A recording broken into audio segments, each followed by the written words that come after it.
All right. What I'd like to do now is a recap of the results of the discussions on the paragraph diagnostic exercises.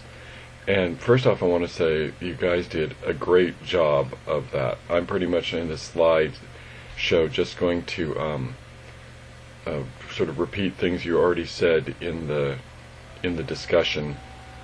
I think you guys have demonstrated a strong understanding of how to write paragraphs, and I'm looking forward to seeing your paragraphs when they get written, because I think you guys are going to be doing good work. And remember then the three terms that you used in the exercise, the three things I'm going to be looking for in your paragraphs and evaluating your paragraphs on are focus, coherence, and development. Our first paragraph, the Rolling Stones paragraph there it is, and then here's some results from the discussion. I thought the most important things that were said in the discussion.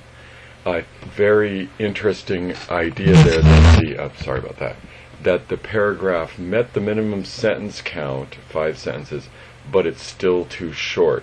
So that shows you how sometimes paragraphs can meet the minimum sentence count and they're still too short. They're still not saying enough. And one way to think about it, one way to think about what's going on in that paragraph is it's not persuasive. It might have enough reasons to believe its claim, but it doesn't explain or develop them enough. I think the paragraph's got some good ideas that would be, persuasive points to make, but doesn't make them in enough depth or with enough detail for them to actually be persuasive. The paragraph, as you guys pointed out, had an umbrella, but as people pointed out, it lacks coherence, doesn't have good flow, and the basic problem that many people noticed is that the sentences are choppy. Short sentences, all the same, all the same kind of subject-verb-object, short subject-verb-object sentences, all one after the other, makes for choppiness, and there's a case where sentence quality actually affects paragraph quality, affects coherence.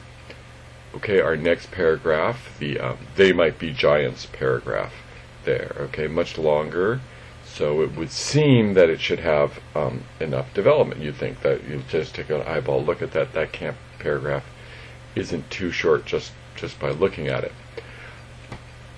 Now, one thing, someone on the discussion said that they thought the paragraph was too long because it went 7 sentences. Remember that the paragraphs can go up to 9 sentences long. However, as a general rule of thumb, I don't think you want a paragraph that's more than 2/3 of a single page. If your paragraph is getting up to like 3/4 of the page or more, sometimes I get more, that paragraph's too big. Okay, so you don't want paragraphs that look too small on the page, and you definitely don't want paragraphs that are too big on the page either. Someone said something in the discussion board that the ideas in this paragraph are bundled up, and I thought that was a great way to describe it. They're all clotted up. It's like a knot of ideas. And someone else pointed out that they don't seem to be in the right order, which I think was an excellent sort of diagnostic point. I think what's going on here is that the paragraph's got too many ideas, and the ideas are too complicated for them to be presented in one paragraph, and that's why it feels bundled and out of order, incoherent. So in one way you could say that the paragraph is both too long and too short. Okay, it's got too much stuff in the one paragraph, but the stuff it does have, it doesn't explain enough, and it doesn't make the connections between them. So this leads me to two of my one piece of advice that applies to many students writing, and then one sort of fix-it technique. So the piece of advice that applies to many students writing is fewer ideas, more explanation. Your paragraph idea, your main paragraph idea does not have to be that big an idea. But what you want to do is you want to make sure that you clearly explain it, and if it's a claim that you're providing evidence for, you want to make sure that you provide a nice paragraph's worth of evidence for it. And the way to fix paragraphs like this would be to break up and develop. And then you have to do both steps. So you break up the paragraph into 2 or 3 smaller paragraphs, isolate particular ideas that you think would be sort of seeds for new paragraphs.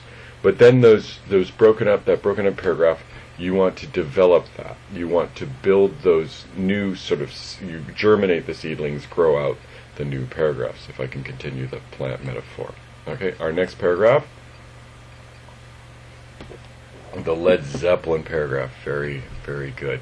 Okay, this one goes on for a long while, and I think people had, almost everyone in discussion sort of got the point right on.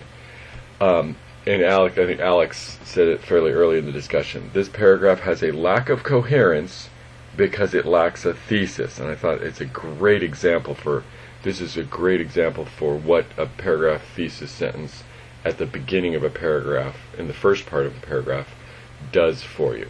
Okay, someone complained it's got no context for the details. It's throwing all these details out at you, and there's no context for them. You don't know why the details are being presented to you.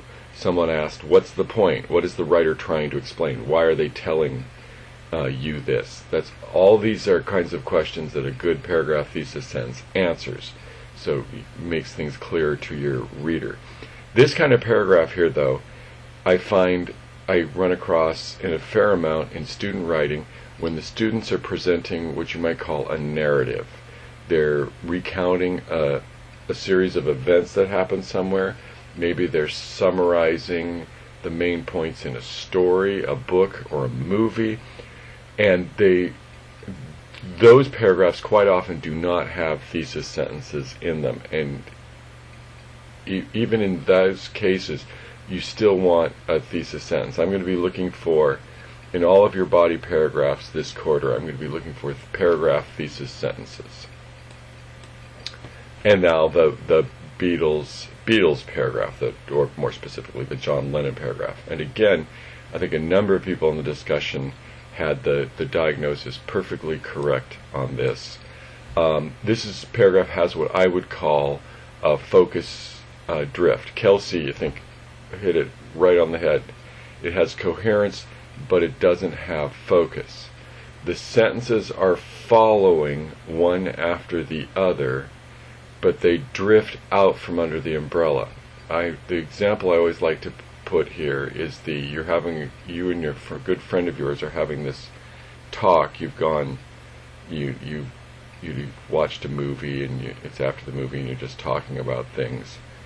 Or a long conversation, you're walking and having this long conversation, and the conversation starts on one topic. The conversation is coherent throughout. Everything you say follows the thing you said before. Neither one of you is, as my younger daughter would say, random. You're not saying anything out of the blue. But by the time you get to the end of the conversation, you're on a completely different topic than you did at the beginning. And chances are, if you talk for long enough, you've gone through several different topics. So that conversation has coherence. One sentence follows from the other, but it doesn't have focus. It wanders. In this case, this paragraph has what could have been an umbrella sentence, but in the course of making the paragraph, it wanders out from under the umbrella sentence. And so here's another example here of the fix would be break up and develop. And if we can go back to the paragraph, let me show you. This part here, starting with Lennon's life story, is an example of the kinds of changes that were referred to. That's bad grammar. I should fix that.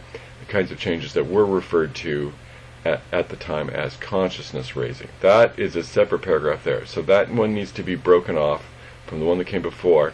The one that came before would be a little short then, and so that needs to be developed a bit. This second paragraph here would definitely need to be developed a bit. You need to explain what consciousness raising is, maybe give some examples, some quotations, things like that. So it'd be yet another case of where breakup and development would be a good thing. And then finally, not finally, okay, this would seem another example of maybe a paragraph that the Tulsa riot / Bob Wills song paragraph. Another example of a paragraph that's with ideas bundled up and not seeming in order. If you just look at it there, it says, wow, notice it's got more words than any of the other paragraphs. That paragraph, chances are, if you put it in a Word document, is perhaps too long. It's at least two separate paragraphs, I think, if you take a look at it, go back and take a look at it. you could have one paragraph that just explains the history of the Tulsa riots, and the other paragraph that just explains the song, the Bob Wills song. So you in the revision of that paragraph, it was sort of like, you think of like you got everything's in one box right now. In the think of the paragraph as a box. All the details and points are in one box right now. Now you make two boxes. One, the history of the Tulsa riots box, and the other, the Bob Wills Take Me Back to Tulsa box.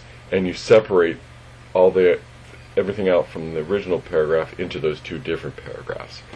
You make sure that they're well constructed in terms of like paragraph, thesis, sentence, and you make sure that both of the new paragraphs are sufficiently well developed. You might have to add to both of the new paragraphs if you were doing a revision there.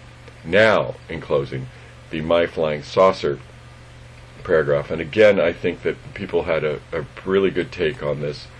The wordiness of the thesis sentence throws the whole paragraph off. And if we can go back to this, My Flying Saucer, a song performed by Billy Bragg and Wilco, with Bragg and Jeff Tweedy, the leader of Wilco, writing music for lyrics that were written by the legendary folk singer Woody Guthrie, is about parents being afraid of their children leaving home. That's that example. Oh, that would be someone's calling me up right now. Here, I got it. That would be an example of a good interpretation of a song there, similar to interpretation of a poem. And so here, the wordiness of the thesis sentence throws the whole paragraph off. Just as you can try to say too many things in one paragraph, you can try to say too many things in one sentence. Okay, and now I need to go talk to the person who's on the phone if they haven't hung up yet. All right, so I'll talk to you again soon.